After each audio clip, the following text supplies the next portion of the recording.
So when we talk about sherry casks and wine casks and bourbon casks, we're talking about whiskey maturation. Now, of course, sherry casks and bourbon casks have always been very, very popular for maturing whiskey, but these days all sorts of casks are used, and I've got a pretty interesting one right here.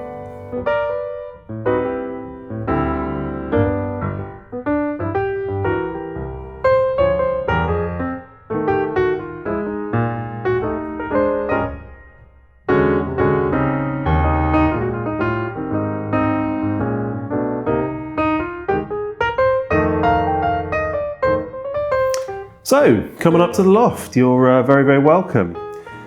Now, we all know, or maybe we don't, but we definitely all should know that whiskey is made up of three main ingredients. There's water, yeast, and grain. In the case of single malt Scotch whiskey, that grain, of course, is malted barley, but all sorts of grains are used throughout the whiskey making world. But really, there is a fourth ingredient, and it's just as important as all the others, and that ingredient is wood. And that wood is primarily oak. Now, casks have been used for all sorts of alcohol since the Roman times. They realized they could transport their wine much more easily if they were in wooden casks. And then they realized that it was imparting more flavor into the wine than the earthenware and pottery jugs that they were using before. And then in Scotch, the story goes that any old casks were being used that they could get their hands on. So any old sort of fish barrels and things that they could just stick the whiskey in were being used to mature whiskey, or store it really in those days. I can't imagine what that tasted like. In fact, the rumour goes, or the story goes, whether it's true or not, I don't know, that the charring of barrels in the bourbon industry is because they used old fish barrels that were floating down the river and they charred them in order to get rid of some of that fishy flavour. If you're interested in trying a fish barrel matured whiskey, then there is Whisky, which is available apparently, which is a Brewick Laddie that's been matured in an old herring barrel. I've not tried it, I've not come across it, but I'd give it a go. I'm sure it's something that's quite interesting.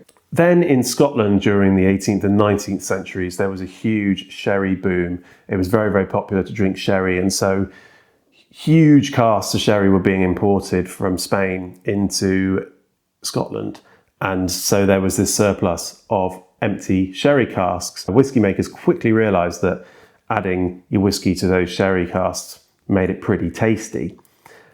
Then there's, of course, bourbon barrels, and the stipulation that bourbon barrels can only be used once in the bourbon industry means that there's a huge surplus of those. In fact, there are more bourbon barrels in Kentucky than there are people. And that means they're very cheap and they can be used very, very quickly and easily. And the Scotch industry will reuse them a couple of times, if not more, for making whiskey. But these days, all sorts of casks are used. You port and wine and rum. And I've even got a old stout cask whiskey down there, which is from Kendal Whisky Festival, which was really, really nice and really tasty and very, very different and interesting. I think it's a Highland Park in an old stout cask, which is, very nice and something very, very different. But not all these cask types are equal, and some of them can be quite heavy-handed. Today, I'm drinking a whiskey that's been matured in a mezcal cask, and it is not a hugely common cask finish or maturation type to find. Deanston, I think, did a 15-year-old tequila cask. I don't know if it was a finish or a full maturation, but they did. And this one from Ardnamurchan is a mezcal cask release and is something slightly more unusual in whiskey. In addition to that, mezcal and tequila, well, mezcal in particular, seems to be enjoying quite a boom at the moment. So it makes a lot of sense to cash in on that a little bit. Now, Ardnamurchan have released a good number of different experimental cask finishes. Some of them are better than others, in my opinion. I think the sherry one didn't really do it for me. But the Madeira one here, I've got an old Madeira one. This one was really, really good. I really enjoyed that. I think that the Madeira sweetness adds something to the spirit. But the king amongst them all, in my opinion, is the Paul Lanois champagne casks. The Ardnamurchan made with them is absolutely divine and stunning. And I've not been able to get my hands on a bottle, but I have tried it a number of times in various bars. So one of my absolute favourites. And if you find that one, I'd highly recommend giving it a try. So this one has been finished in a mezcal cask for around 18 months. And finishing your whiskey like this is a good way of offering punters variety. You can take your base spirit and you can create different experiences with it. The drawback, I think, is that sometimes you can coat your whiskies in a sort of flavoured jacket. It fails to really penetrate the spirit and give it that depth and complexity of flavour that you really, really want your whiskies to have. And that for me was the case with the sherry cask release here. And to be fair, is often the case with lots of those sherry finished whiskies at the sort of younger age of the spectrum, I believe.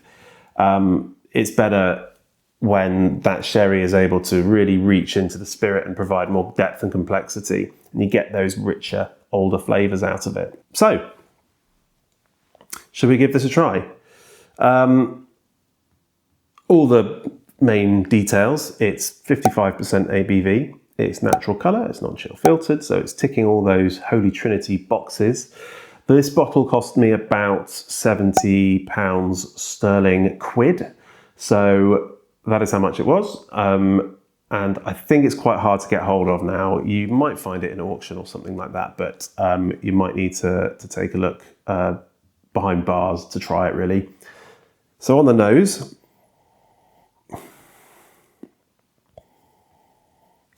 there is this sort of whiff of smoke there, very, very light whiff of smoke. But really what I'm getting from this so much is green. It's the colour green.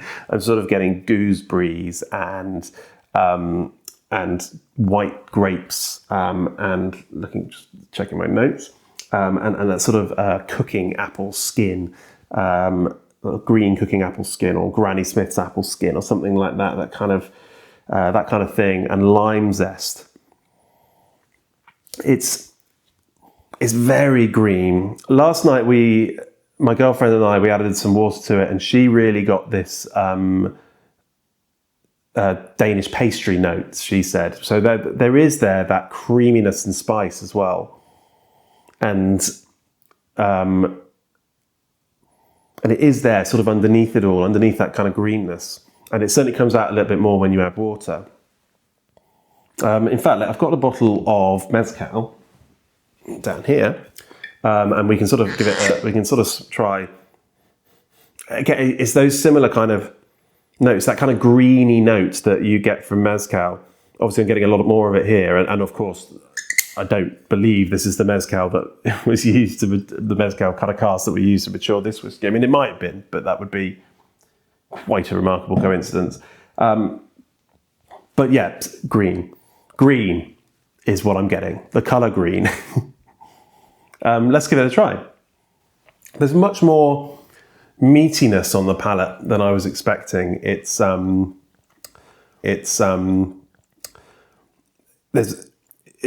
you're getting more of that creaminess, more of that spiciness on the palate than you are getting from the nose. There's also this really quite amazing sort of sour thing going on. It's sort of like sour sweets almost. It's that limey, that kind of lime flavour, I guess, is there quite strongly, and that matches some of the flavours that I kind of find on the nose as well. It's very nice. It's very good for this kind of weather at the moment. I'm filming this at the moment whilst we're having a bit of a hot spell in the UK, so it's a very appropriate whiskey for sitting outside in the sun and enjoying the weather, more so than wrapping yourself up in a blanket and tucking in by the fire with a smoky whiskey. This is more kind of like a sunny whiskey, one to enjoy in the sun, maybe as like a little aperitif or something like that. It's really, really lovely stuff. I highly, highly recommend it. I think on balance, I'll probably give this an 8 out of 10. I think it's really, really good. It's ticking all the boxes that Ardnamurchan whiskies always do in terms of the Holy Trinity, but also just a really, really good whiskey, something really different, interesting, and I'm really enjoying these flavours, particularly at this time of year.